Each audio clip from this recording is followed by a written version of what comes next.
Well, well, well. The Champions League came back with a bang. Liverpool and Bayern Munich are the first teams to go through, as they both win in their respective groups. On the other end of the spectrum, it looks like the end of the road for several clubs, including RB Leipzig and Malmo, as the UCL campaign will not progress further than the group stages. All of that and more in this week's UCL Round-up. Here's the overview.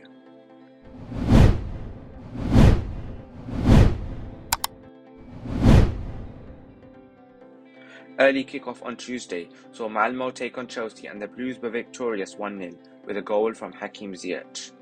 Wolfsburg beat RB Salzburg 2-1 with goals from Baku and Mecha providing the win.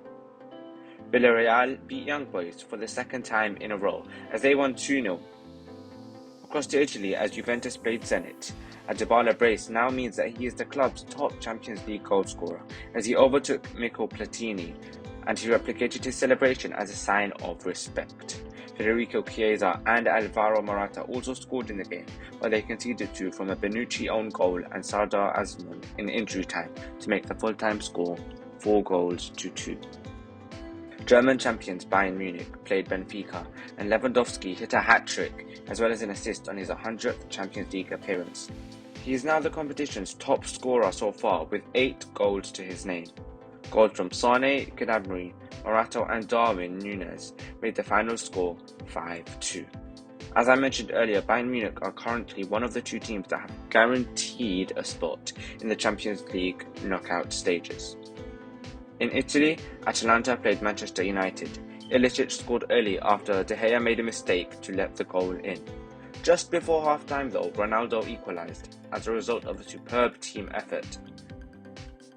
Zapata scored in the 56th minute to restore the lead for Atalanta, and it seemed like United would lose, but once again, Ronaldo scored at the death to make it 2-2. Only a few weeks ago, many United fans were criticising Ronaldo, arguing he was detrimental to their squad, but where would they be without him? Even more, where would Ole Gunnar Solskjaer be without him? Dynamo Kiev played Barcelona, and Ansu Fati scored to give them a 1-0 win. The Spanish team sit in second in their group with 6 points, with Benfica 2 points below them. Will Barcelona make it through the group stages? Let me know in the comments section down below. Sevilla played Lille, and despite Ocampos scoring first for the Spanish side, they ended up losing 2-1 with a penalty from David and a goal from Icone. Real Madrid played Shakhtar Donetsk, and they managed to win with 2 goals from Benzema, these both being assisted by Vinicius Jr. Benzema's first goal marked Real Madrid's 1,000th in the competition, a feat to be incredibly proud of. Shakhtar did score, but they lost as the game ended 2-1. The Rossoneri took on Porto, and they desperately needed a win as they entered the game with 0. This wasn't good as Luis Diaz scored within the first 6 minutes, but an own goal in the 66th meant that the points were shared in a 1-1 draw.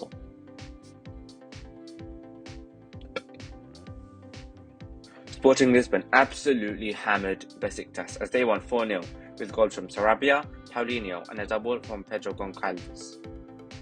Also in Group C, Dortmund were visited by Dutch champions Ajax.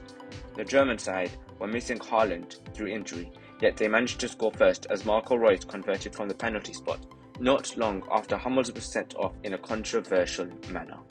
But 3 late goals from Ajax in the 72nd, 83rd and 93rd meant that the Dutch side won 3-1. Sebastian Haller was also on the scoresheet once again as he continued his great form in the Champions League. Group C sees Ajax at the top with 4 out of 4 wins, but both Dortmund and Sporting are on 6. Who will get through and who will drop out to the Europa League? Inter played Sheriff, and they won 3-1 with the first of the season for Alexis Sanchez. At Anfield, Liverpool played Atletico Madrid, and Diogo Jota scored within the opening 13 minutes to grant the Reds the lead. Rosetta doubled only after 8 minutes by Sadio Mane to make it 2-0. During the match, the referee called Felipe to give him a yellow card, but the player simply ignored the ref. Due to that, the ref changed it to a red and he was sent off instantly. Quite a moot topic, as one has to wonder whether this will cause a significant impact in Atletico Madrid's Champions League campaign. Griezmann last match, and now Felipe. Do Simeone's men need to be more disciplined? Offside goals from Suarez and Jota meant that the end score was 2-0, but it was noticeable that Madrid had 0 shots on target. Things are looking dangerous now for the Spanish champions, who now sit in third in their group on 4 points. Man City played Club Brugge, and 5 goals from City players, including an own goal from John Stones, provided the citizens a 4-1 win. PSG went to Germany to face RB Leipzig, and a noticeable absence was that of Lionel Messi, who was ruled out through injury. The French side conceded first and went 1-0 down, yet Donnarumma saved a penalty from Andre Silva to make sure the opponents did not double their lead. Ronaldo scored to equalise and again to give them a 2-1 lead, yet Kimpembe conceded a penalty in the 89th minute, which Szoboszlai converted to end the game 2-2. Not that this means anything for RB Leipzig, who cannot progress further. This week in the Premier League is the Manchester derby, and if Man City lose, they will go on level points with Man United, 8 points behind Chelsea if the league leaders win. Ole is unbeaten in the last 4 Premier League matches against Pep, but can he deliver this time? I'm not so sure. That's why I think City will win 2-1. With Varane injured once more, Maguire on poor form, and Pogba suspended, the system with 5 at the back can be expected for defensive security, yet Lindelof may not even be fit. Coming off an emphatic win midweek, the odds are definitely in Manchester City's favour. And if United do end up losing, will Ole get the sack? Let me know your predictions down below. But until next time, goodbye.